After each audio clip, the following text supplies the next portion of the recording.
만나서 반갑습니다. 민족적으로 어려움 가운데 처한 이번 고난주일 일주일 새벽 기도에는 참 의미가 깊습니다. 우리들의 마음을 모아 최선을 다해서 이 조국과 민족을 위해서 기도하는 하루하루가 되기를 바랍니다. 오늘은 첫째 날 새벽 예배 하나님께 가까이 함이 복이라 라는 제목으로 말씀을 나누겠습니다. 이번 고난주간 주제는 우리도 십자가를 짊어지고 영문 밖에 계신 예수님에게로 나아가자입니다. 오늘은 하나님을 가까이 하라. 오늘 우리에게 주시는 하나님의 말씀은 시편 73편 28절 말씀을 함께 합독하겠습니다. 하나님께 가까이 함이 내게 복이라. 내가 주 여호와를 나의 피난처로 삼아 주의 모든 행적을 전파하리이다. 아멘. 유명한 구절 시편 73편 28절 말씀에는 하나님께 가까이 함이 내게는 복이라 그렇게 말씀하고 있습니다. 코로나19로 정상적인 공예배를 드리지 못함에 따라서 교우들 가운데서는 두 부류가 있는 것 같습니다.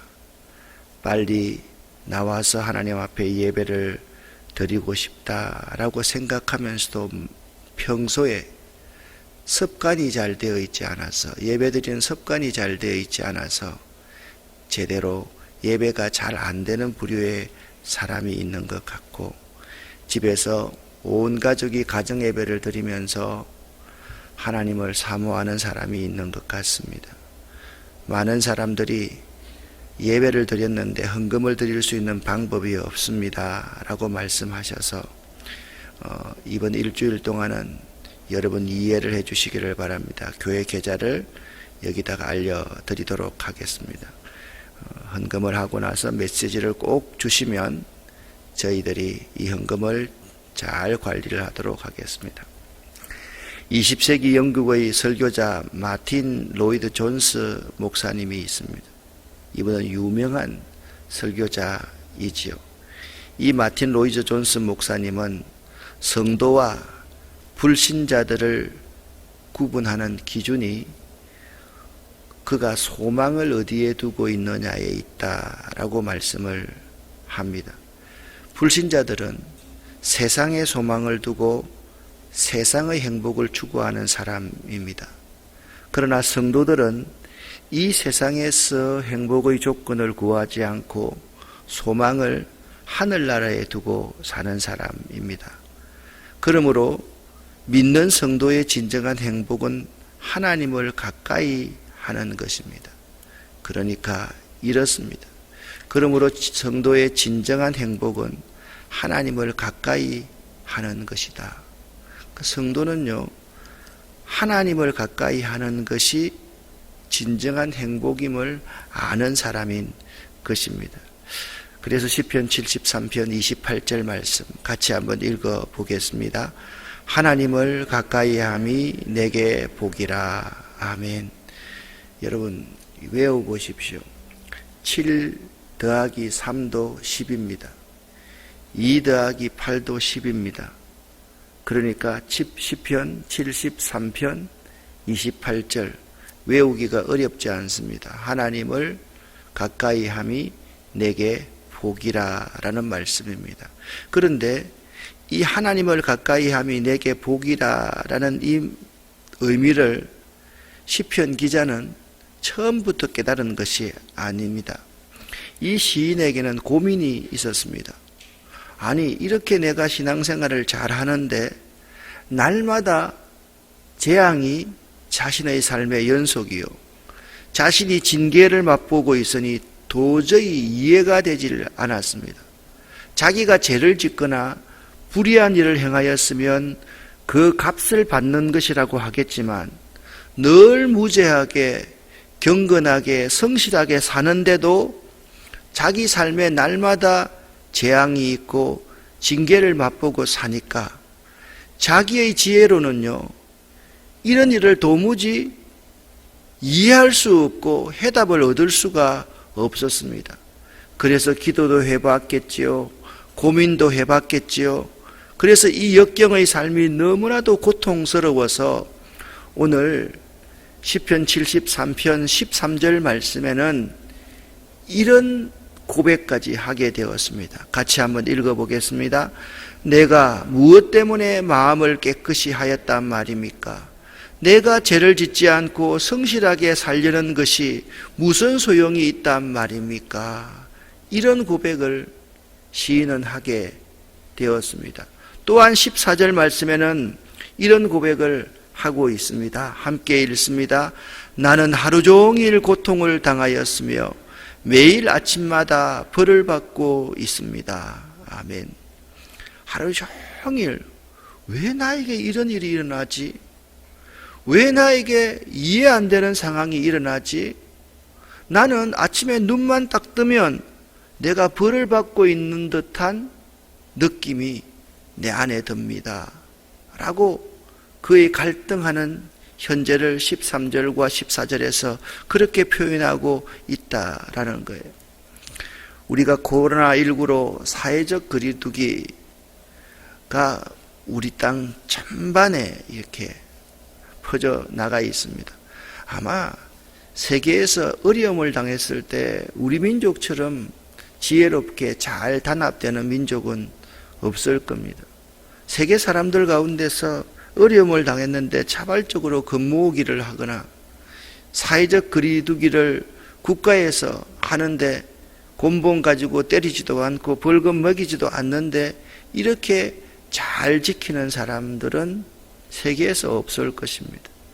지금 3월, 4월에 우리나라 곳곳에 꽃이 피어 있는데 우리도 여기 진달래 축제를 해야만 하는데 처음에 한 일주일 동안은 사람들이 모여들더니 진달래 축제도 이제 못하도록 그렇게 했습니다.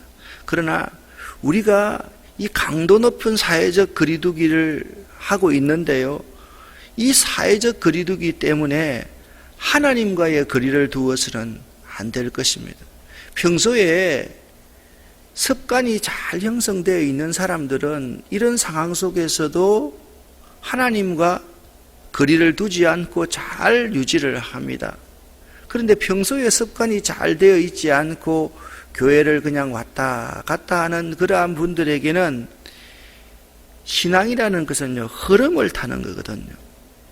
이 흐름을 한번 놓쳐버리면 안 나오는 게 습관이 되고 예배 안 드리는 게 습관이 되고 불평하는 게 습관이 되어서 점점 더 하나님과의 거리를 두게 될까 염려가 된다라는 말씀입니다. 성경 말씀을 보면 하나님과 멀어지는 사람들이 있습니다. 여러분, 지혜의 근본이신 하나님을 멀리하면 우둔해지는 법입니다.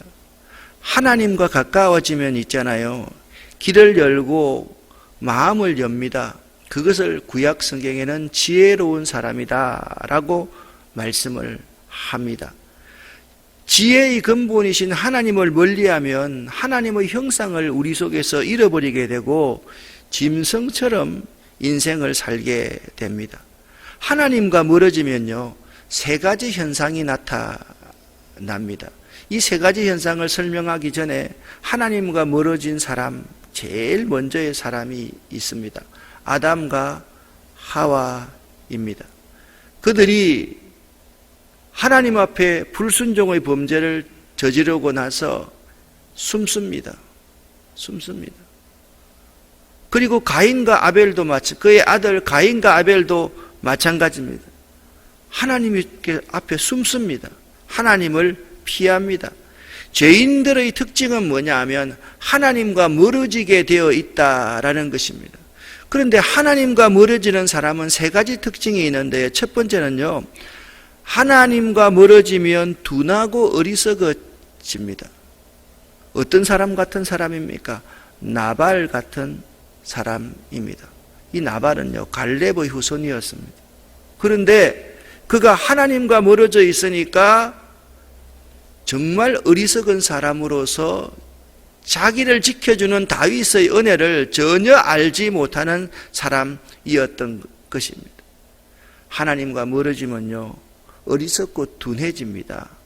또 하나님과 멀어지면요, 마음이 강팍하게 됩니다. 마음이 아주 강팍하게 됩니다. 저는 우리 청소년들, 우리 어린이들 가운데서 있잖아요. 이번에 이런 사람들이 참 많이 나왔으면 좋겠다라고 기도하고 있습니다. 신문 기자들이 좀 많이 나왔으면 좋겠어요. 그리고 TV 같은 데서 일을 하는 사람이 참 많이 나왔으면 좋겠다라는 생각을 했습니다. 왜 그랬냐? 이 중앙지에 있는 기자들, 그러한 기자들에게 교회 관계자가 이런 말을 했다고 합니다. 교회는요, 미자립 교회가 많이 있어요.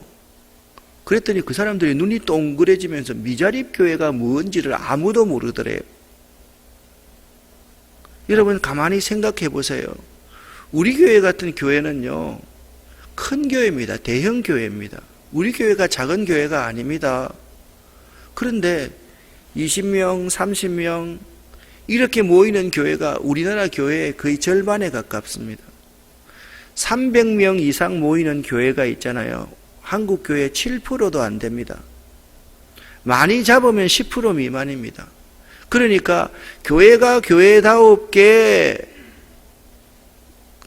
형성되고 구성되어 있는 교회는 그렇게 많지 않다는 겁니다. 그렇다고 해서 제가 인원이 많아야지 교회답다는 말은 아닙니다. 교회가 경제적으로 자립하고 돌아갈 수 있는 그런 교회가 많지 않다라는 거예요. 그런데 많은 기자들이나 앵커들이나 그런 분들 가운데서 마음이 강팍한 사람이 있습니다. 아예 기독교에 대해서 대적하는 마음을 가지고 있는 것 아닌가라는 생각이 들 정도의 논리를 가지고 우리를 대할 때가 참 많이 있습니다. 여러분, 하나님과 멀어지면요, 마음이 강팍하게 돼요. 바로처럼 있잖아요. 마지막 가장 중요한 건데, 하나님과 멀어지면요, 자신이 왕이 됩니다. 나밖에 모릅니다. 내가 인생의 주인입니다. 자기를 자랑하고 삽니다. 그래서 결국은 교만한 인생이 된다라는 사실을 알아야만 됩니다. 시인은 깊은 고민에 빠져 있었습니다. 고민하는 가운데 자신이 점점 더 하나님과 멀어진다는 사실을 깨닫기 시작했습니다. 그런데 이 시인이 고민하던 문제가 해결됩니다. 어느 때 이 문제가 해결되었느냐? 17절 말씀을 보니까 하나님의 성소에 들어갈 때야 저희의 결국을 내가 깨달았나이다. 저희가 누군지 아십니까? 시인의 고민은 이렇습니다. 악인이 잘 되는 것입니다. 자기를 욕하고 자기를 죽이려고 하는 사람이 자꾸 높은 자리로 올라가는 거예요. 이게 이해가 안 되는 거예요. 자기 자신은 이렇게 하나님 앞에 신실하게 거룩하게 살아가는데 요 모양 요 꼴로 살고 있는데 악인들은 잘 되는 거예요. 떵떵거리고 사는 거예요. 좋은 차를 굴리면서 사는 거예요. 그게 너무나도 안타깝고 고민이었습니다. 그런데 어느 날 하나님과 멀어졌던 자신의 인생을 하나님의 성소에 들어갈 때 그 악인들의 결국을 깨닫게 된, 하나님께서 그걸 깨닫게 해주시는 거예요. 그러면 여기서 하나님의 성소에 들어갈 때야 내가 악인들의 결국을 깨달았다라고 하는데, 하나님의 성소는 두 가지가 있습니다. 하나님의 말씀, 곧 율법의 책이 하나님의 성소에 있습니다. 그리고 하나님의 성소는 하나님께 기도할 수 있는 곳이었습니다. 시편 기자는 온갖 지혜를 동원하여 악인들이 형통하는 이 상황, 하나님의 뜻을 헤아려 보려 했으나 자기는 이해할 수 없었던 것입니다. 이 시편 기자가 하나님의 뜻을 헤아리는데 실패한 까닭은 인간의 지혜란 하나님의 진리를 깨달을 만한 능력이 없음에도 불구하고 자기 지혜를 의지했기 때문이었습니다. 이 시편 기자는 하나님의 공의에 대한 부정적인 시각을 이미 갖고 있었습니다. 하나님이 왜 이러시지? 왜 하나님은 악인은 잘되게 하시고 의인은 나는 못하게 하시지? 이것이 부정적인 시각입니다. 하나님 앞에서는 다 50보 100보인데 말입니다. 하나님 앞에서는 악인도 마찬가지고 의인도 다 마찬가지인데 말입니다. 이런 비뚤어진 시각을 가지고 있었습니다. 이러한 부정적인 시각은 동시에 그의 영의 눈을 어둡게 하였기 때문입니다.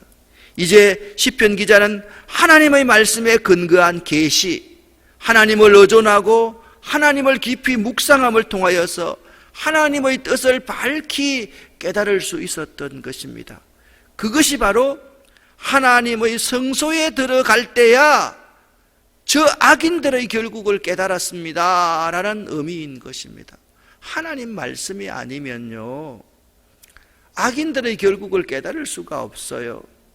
하나님의 성소에 들어가서 지성소에 임재하시는 하나님을 배웁고 기도하지 않고서는 악인들의 결국을 깨달을 수가 없는 거예요. 여러분과 저의 지혜를 가지고 하나님의 뜻, 하나님의 섭리를 깨달으려고 해보십시오. 깨달으려고 하면 할수록 더욱더 미궁에 빠지는 것이 우리네 인생임을 알아야만 됩니다. 시인은 드디어 깨닫습니다. 하나님의 말씀과 그 하나님의 성소에서 깊이 기도하고 묵상함을 통해서 하나님께 가까이 하는 것이 내게는 복이로구나. 아멘. 비록 지금 내 삶이 고통당하는 것 같고 내 삶이 아침에 일어날 때마다 벌을 받는 것 같지만은 하나님께 가까이 하는 것이 내게는 복이로구나. 그 사실을 깨닫게 되었던 것입니다. 하나님께 가까이 함이 내게 복이라. 이 사실을 믿으시는 여러분 되시기를 예수 이름으로 간절히 축원합니다. 하나님께 가까이 함이 내게 복이라. 이 부정적인 생각을 갖지 않는 비결이 뭐냐? 여러분, 성소 밖에서 생각하지 말아야만 합니다. 성소 밖에서 생각한다는 것은 인간적인 생각을 하는 것입니다. 인본주의적인 가치로 생각하는 것입니다.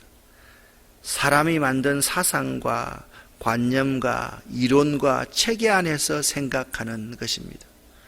나 중심으로 생각하니까 나는 너무나도 부족하고 티끌 같고 벌레 같은 존재인데 이 세계와 우주를 만드신 하나님의 섭리를 깨달을 수가 없는데 자꾸 성소 밖에 나가서 하나님 말씀과 관계없이 기도하지 않고 생각하고 판단하니까 그 마음속에 이런 시험이 들 뻔했습니다. 2절과 3절 말씀을 읽어 보겠습니다.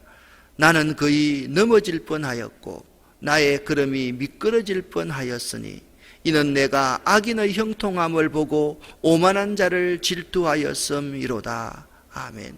자기가 깨닫습니다. 성소 밖에서 생각할 때는 자기가 실족할 뻔했다라는 거예요. 신앙을 버릴 뻔했다라는 거예요. 그리고 질투했다는 거예요. 여러분 생각해 보세요. 악인이 잘 사는 것을 질투해야 됩니까?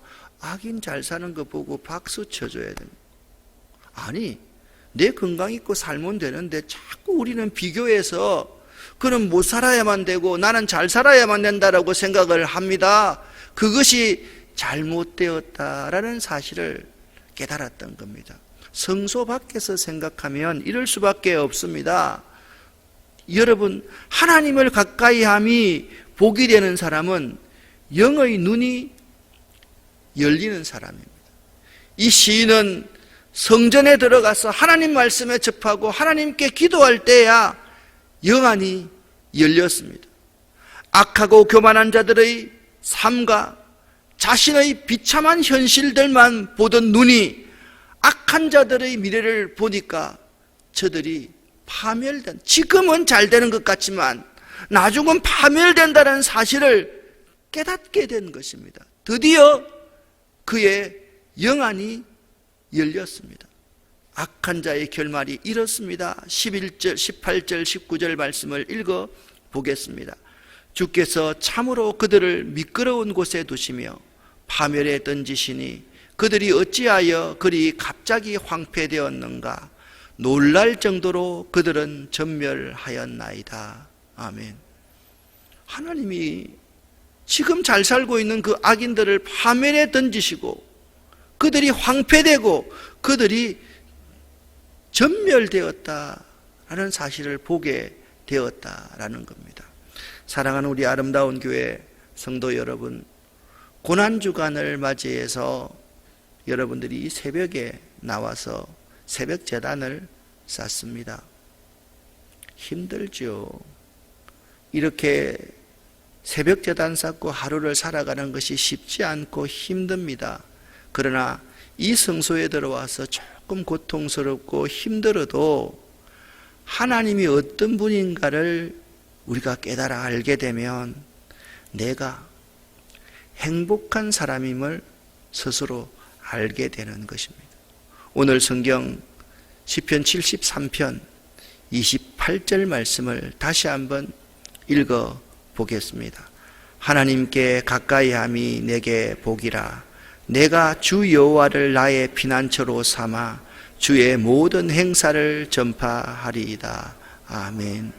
내가 행복자라고 느끼는 것은요, 하나님께 가까이함이 내게 복이라 여기에 방점을 찍는 것이 아니라 이제 더 나아갑니다.